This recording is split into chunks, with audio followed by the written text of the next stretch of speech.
Welcome to the Get Published podcast, sponsored by Brodie Consulting Group. To get more information about our coaching, publishing, executive ghostwriting, and podcast production services, go to getpublishedpodcast.com. Hello, I am Paul Brodie, and thank you for joining us for another episode of the Get Published podcast, where we help authors get published with a proven system that works. And today, we're being joined by Stephanie Sims, author of Funding Your Business Without Selling Your Soul. This is one of my favorite titles. Stephanie, welcome to the show. Thanks, Paul. It's a pleasure to be here. Well, we are thrilled to have you. Are you ready to begin? I am ready. All right. Question number one. What is the one piece of advice that you would give to a first-time author who is currently writing their book? So I think it's a two-part answer. Part one is keep going, because I know how hard it is when you're in the writing process, and sometimes you look at what you've written and you're like, oh my God, that's crap. I'm no good at this. I don't want to do this anymore. So part number one is keep going, but the way to do that is part number two, which is get somebody around you who can help you and support you through the process. Because ultimately being accountable to other people to deliver your work is a much better way of pulling yourself through the end of the writing process and getting yourself across the finish line. And what do you feel is the hardest part about getting published? Well, my experience, I did self-publish, and so I think the hardest part of that process was I didn't know anything about formatting or the platforms that I had to go on or any of that. And so for me, I kind of let the tech part of it get in my way until I found somebody to help me out with that. So I would say, if you're not a tech person, figure out a way to get around those elements so that you don't get stuck there.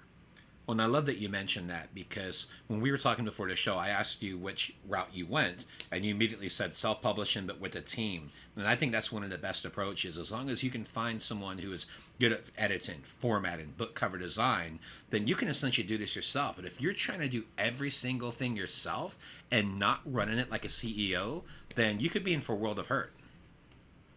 Oh, yeah. And it's such a painful process because you're not an expert in those things. You know your content, and you know the best way to have it reach your audience. But I've got no clue about how to upload to the different platforms or what format the particular file has to be in. And it was a waste of my time, frankly, to try to figure it out on my own.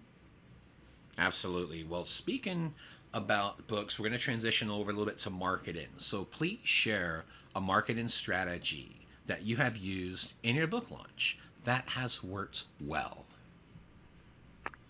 So one of the things that I was really excited about when we launched the book is that I worked with a graphic designer, a really talented person, who developed some quote graphics for me. And so what she did is she took some elements of the book and paired them with a really nice image that we were then able to share on social media, as well as the website that we created for the book. And that was an easy way for me, and I have to be honest, I'm not an awesome social media person, but it was an easy way for me to kind of get the book out there, because I just had to paste the graphic and basically say, hey, I'm excited to announce that my book is launching, as opposed to having to do a lot of the other stuff like, writing a long-form blog post or actively getting people to talk to me about the book. So what exactly were these graphics on? Were they like 3D versions of your cover? What type of graphics did you have designed? So what we did is inside the book, there's kind of multiple sections, and there's a unique way that we talk about the funding process. And we took each of those elements and kind of developed a storyline with a quote, either from the book or from somebody that I admire, and put a picture, just an image, and then a link to the book at the bottom with with kind of a tie-in to what that quote meant for the section of the book that it was referring to. So essentially marketing your launch with graphics and really getting them with the visual, and then below they got the CTA. Exactly, and the way that we did it that was really interesting is we developed questions. In other words, instead of saying buy the book, we asked questions like, have you considered? That would then drive them to the page so they could start to get some of those answers through the book. Nice. Well, speaking of books, I'd like to know what is your favorite book, and what was the number one thing that you learned from it? So I am an avid reader, and there are tons and tons of books that I love, but the one I've been thinking about lately is Thinking Fast and Slow by Daniel Kahneman, the behavioral economist. I never say that right. And the one thing, it's a huge book and it's got all kinds of amazing data in it. But the one thing that I think I learned most from it is that quite often you have to be shown something before you really believe it to be true.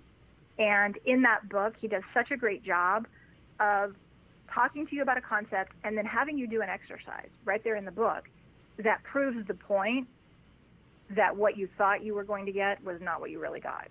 And it's a book, I don't know if you've read it, but it's a book all about the way that your brain works, right? And how we fool ourselves with a lot of heuristics and the biases that we have. Well, and it sounds like it's perfect for self-reflection as well, to really get clear on things.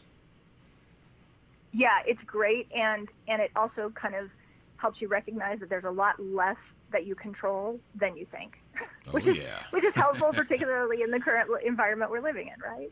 Yeah, that is very true. And for a final question, what is your favorite quote and why? So this is something that comes from, again, maybe self-awareness, self-improvement, and I don't know who said it, but there's a saying out there that fear is excitement without breath. And so every time that I'm doing something for the first time, or that I'm doing something that maybe I don't really love as much and it makes me a little nervous, I try to remind myself that if I'm feeling fear, the best way through it is just to take a deep breath. And quite often, then I can get in connection with the exciting part of what it is that I'm about to do. Well, Stephanie, I want to thank you for being a guest on the show. What is the best way for people to find you online? So people can connect with me at stephaniesims.com, or if they want to reach out to me directly on LinkedIn, they can find me there. I'm Stephanie J. Sims. Stephanie, thank you once again for being on the show, and I wish you all the best in your author journey ahead. Thanks so much, Paul. It was a great time, and I enjoy being here. Thanks again for joining us today. To learn more about how to get your book published with a proven system that works, grab a free copy of my book at getpublishedpodcast.com.